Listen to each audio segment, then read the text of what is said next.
Hello everyone and welcome back into the GSMC Dead Ball Sports Podcast, brought to you as always by the GSMC Sports Network. And before we get into our second segment of today's show, that is, I do want to remind you as always to consider availing yourselves of the Super Chat, Super Thanks, and Super Stickers features, as well as our website, gsmcpodcast.net, to better contribute and interact with the show a little bit more directly. It's always something that's genuinely appreciated by all those concerned around the network, and it just makes our shows that much better when you, our faithful audience, are contributing to them. But without further ado, let's jump right into our second segment. We're going to take a little bit of a transition over to the NFL. Let's talk about the future of Matthew Stafford, his future as a Los Angeles Rams specifically becoming ever more tenuous after rumors of Cooper Kupp potentially being traded, and very much so likely to be. Now the future of the Rams falls on Matthew Stafford's shoulders, and whether or not he or the organization is disgruntled enough to either move him or potentially release him. But ultimately, the interesting thing about Matthew Stafford is that if his name ends up in the trade market or the free agency market, he interestingly becomes the hottest commodity, in my humble opinion, because there might be quarterbacks who are younger and potentially more appealing to certain teams. But I would ultimately rather have, if I'm, say, a quote-unquote rebuilding team or a team who feels they're a quarterback away or so, I feel like if I'm that kind of team, that Matthew Stafford might be a better option than, say, a Sam Darnold or even a Russell Wilson or a Kirk Cousins, because of his experience. And also, furthermore, because of the salary cap space becoming more of a moot point in terms of signing these free agency quarterbacks, teams would be more willing to maybe splash the cash on Matthew Stafford. And while some of these teams on this list may not be the best fits for him, there could be pathways to where they end up with Matthew Stafford at the helm. So without further ado, let's just jump right into it. Starting off with a team that's definitely going to be at the center of all quarterback noise over the coming weeks, with Pittsburgh. And I feel like Pittsburgh is a team that is certainly going to be one with all bets off in terms of the quarterback market. I think that because of the salary cap increase that they're going to have, in fact, all the teams are going to have, I don't necessarily think that Justin Fields is going to be deserving of the next contract he gets if he does get it with Pittsburgh. But because of the salary cap increase, it's going to be the driving point, potentially even a leverage point for him to re-sign with the Steelers, saying, hey, if the salary cap is increasing, why not give me just a little bit more money? And even though it's going to be a huge investment, he is the youngest option on the table right now for the Steelers, potentially. And even though it's a young team that's going to continue to grow, it's currently, in my opinion, the best route because of what both Tomlin and Smith want out of a quarterback, that mobility. And Justin Fields offers the most mobility. But if the Steelers decide either him or Russ are going to be too expensive to bring back and don't want to deal with all of the financial logistics, then Stafford could be a cheaper option. And I know that he might be using the salary cap increase as a leverage point himself, but still it would be a cheaper option. I know that's not the best option in Steelers fans' opinions, just because of the age concerns and because sticking Matthew Stafford behind that offensive line is not necessarily the best thing for it.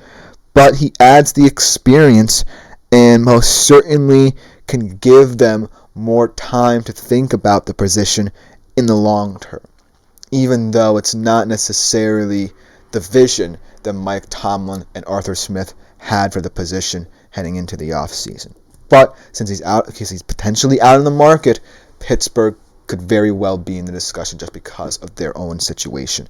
Then let's talk about the Giants, because the Giants are an interesting team. they're definitely in the market for a quarterback, and they have done their due diligence with the two guys in the draft, Cam Ward and Shedeur Sanders, especially Shedeur. But if they aren't fully sold, and a lot of these teams might not be at the top of the board on either Ward or Sanders, Stafford could be seen as the bridge quarterback and potentially could go again in next year's draft, where if they perform well under Stafford and they might sit in the middle of the board, it won't necessarily be sweat off their back because of the depth of next year's class. But I have seen that the Giants are willing to at least talk with Shedeur Sanders about their plans for him. But I don't necessarily think that either way Stafford would hurt them, because him coming in, whether or not they draft Sanders this year or wait for another QB next year, will be best case scenario for them, because Matthew Stafford is potentially the best quarterback to have teaching a young guy. And bringing him up in a Giants system that could sustain a young quarterback a little bit better now, I feel like Matthew Stafford is the perfect bridge.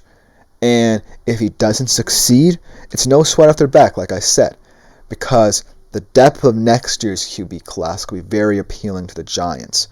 And if they decide to take someone other than Ward or Sanders, it won't necessarily be detrimental to them as people think. So Stafford, whether or not they're all in on a quarterback in this year's draft class or next year's, could be a potential option going forward for at least next year for New York. Then let's talk about a very interesting team in the sweepstakes here, because both of these QBs are going to be held to the light in free agency, compared with each other constantly once they hit the market. And in my opinion, if you compare them, I think that Stafford would end up being the better of them.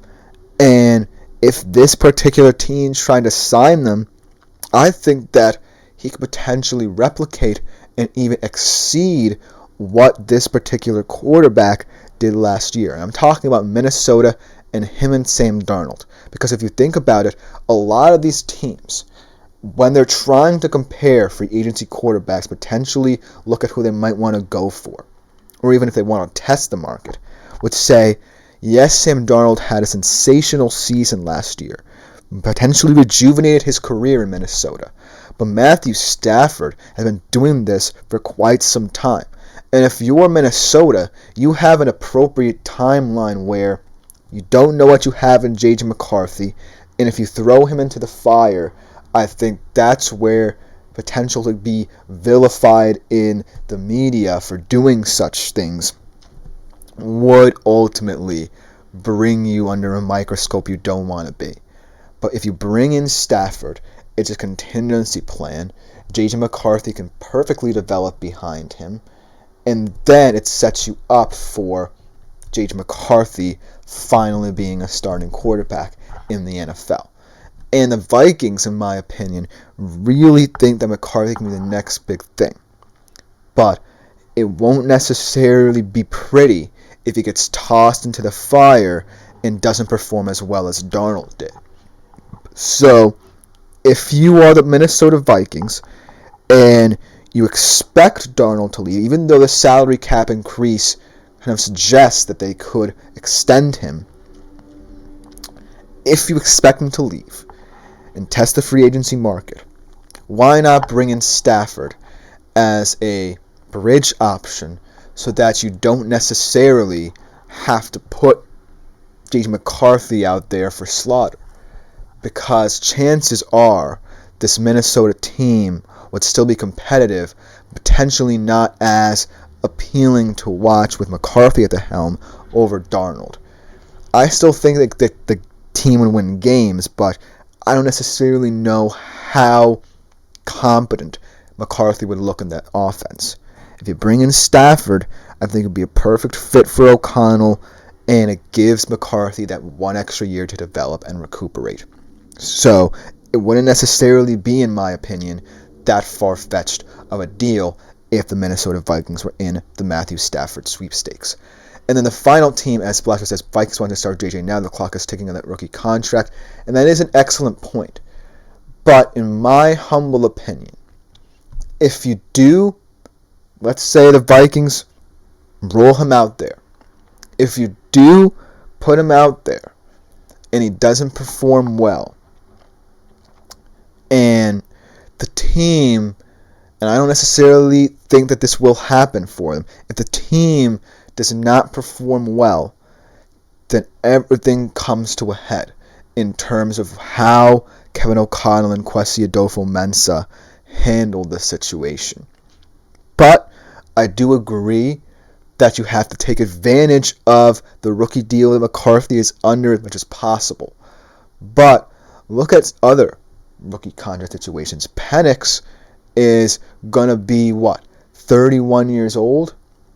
And he's still going to be technically under that rookie contract. J.J. McCarthy's not going anywhere.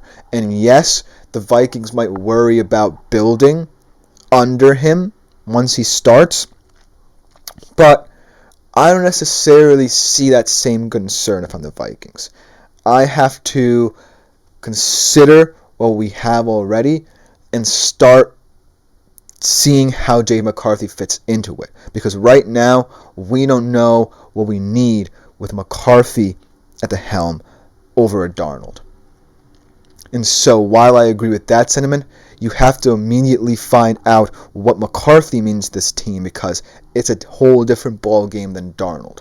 And if you're building around McCarthy, a lot's going to be required rather than, say, building around Darnold. So this contingency plan could work. But the final team that I want to bring up is the Tennessee Titans, because this is an interesting scenario as well. Tennessee could be open to trading the number 1 pick, and that would leave them with a ton of draft capital but still questions at the quarterback position. And you have to expect they want to go into the season with someone other than Will Levis, who's a walking interception or turnover. So I immediately think that this would be the best bet for a team to acquire Stafford, because I don't necessarily think a lot of these teams are willing to risk that much on a guy like Stafford, but Tennessee right now is desperate. If they're not going to have a quarterback headed into next year that they rely upon, why not go for Stafford? So that's the last team that I want, but ultimately a lot of interesting teams can enter the Matthew Stafford sweepstakes. It all depends on how they view their current situations and how he would ultimately fit into their offense. But ultimately, let me know what you think, as Splash Bros did, because coming next, we're going to be talking about another storyline in the NBA, this time that of Kevin Durant and his particular future. We'll be coming back right after a short break to talk about what his offseason could look like and the Suns' offseason as well. We're right back to talk about it after this short break. Looking for your daily fix of sports talk without having to pay